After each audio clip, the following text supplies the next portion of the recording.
जय साई राम। नमस्कार। मैं ब्रिजमोहन सूरी आज आपको बताने वाला हूँ कि बृहस्पति अतिचारी हो रहे हैं। अब आप पूछेंगे कि बृहस्पति अतिचारी होना क्या होता है। यानी बृहस्पति की स्पीड 15 मई से बहुत अधिक बढ़ जाएगी, जिससे सभी राशि वालों को कुछ ना कुछ अलग तरीके से प्रभाव मिलेंगे।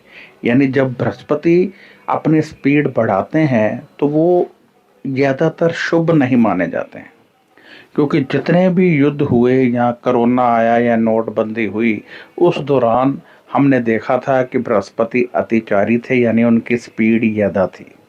तो बृहस्पति जब अपनी स्पीड बढ़ा दें तो वो सभी राशियों को कुछ ना कुछ, किसी को लाभ किसी को नुकसान हो सकता है, परंतु वो आपकी जन्म पत्री के अनुसार होगा।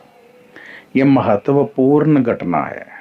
और फिर कुछ ही दिन बाद यानी 18 मई को राहु भी वृष राशि से राहु भी राशि परिवर्तन करने जा रहे हैं।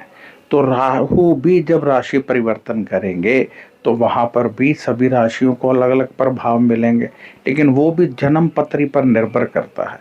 यानी इस समय आपको अपनी जन्म पत्री अवश्य दिखानी चाहिए। देखिए, जो बृहस्पति होते हैं वो मान सम्मान दिलाने वाले, धन दौलत दिलाने वाले, सुख शांति देने वाले, परिवार में सुख देने वाले, आपको समाज में किसी ऊंचे पद पर बिठाने वाले होते हैं, जो बहुत अधिक आपको सुख शांति पैसा लाभ देते हैं।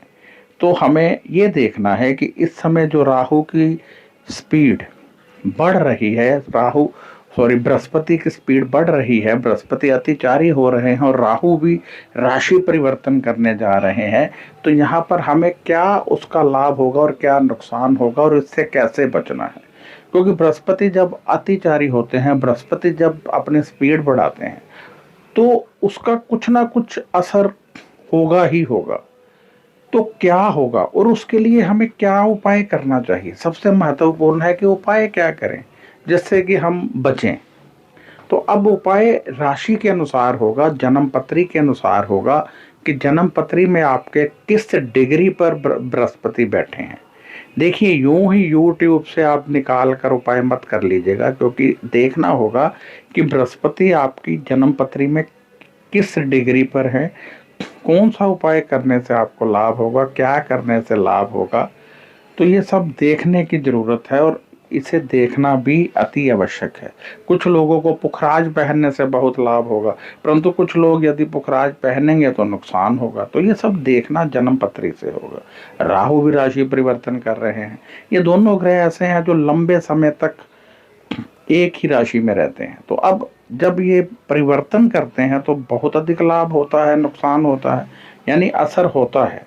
तो आज हमने आपको ये बताने के लिए ये वीडियो डाला है कि ये दो ग्रह जिस प्रकार से राशि परिवर्तन कर रहे हैं, आपको इसके लिए सचेत होना चाहिए, आपको इसके लिए जानकारी पूर्ण होनी चाहिए, क्योंकि हमें अपने कुछ कर्मों में फर्क लाना पड़ता है, उसी से हमें बहुत अधिक लाभ हो जाता है। अब सपोज कर लीजिए कि बृहस्पति आपके नुकसान वाले हैं और आप नया काम करने लगे हैं, तो हम कहेंगे कि उसे आप डिले कीजिए, परंतु ये जन्म पत्री देखने पर ही पता चलेगा। और यदि डिले नहीं कर सकते तो फिर ये उपाय कीजिए। आपकी शादी में कोई प्रॉब्लम आ रही है, आपके वैवाहिक जीवन में कोई प्रॉब्लम शुरू हो सकती है, तो उसको रोकने के लिए ये उपाय कीजिए। पैसा आपके पास आ सकता है, परंतु क्योंकि बृहस्पति को कोई दूसरा ग्रह तंग कर रहा है तो वो पैसा नहीं आएगा इतने अच्छे योग में भी। तो फिर ये उपाय कीजिए। यानी ये सब जन्म पत्री देख के हमें पता चलेगा कि क्या आपको करना चाहिए। बस इतना ध्यान रखिएगा कि 15 मई से बृहस्पति अपनी चाल बदल रहे हैं, स्पीड बदल रहे हैं, अतिचारी हो रहे हैं, और 18 मई से राहु राशि परिवर्तन कर रहे हैं। तो ध्यान दीजिएगा और अवश्य दीजिएगा। इसके अतिरिक्त यदि आपका कोई सवाल हो तो व्हाट्सएप कीजिए, और यदि आप अपनी जन्म कुंडली दिखाना चाहते हो तब भी व्हाट्सएप कीजिए। नमस्कार, खुश रहिए और अपना ध्यान रखिए।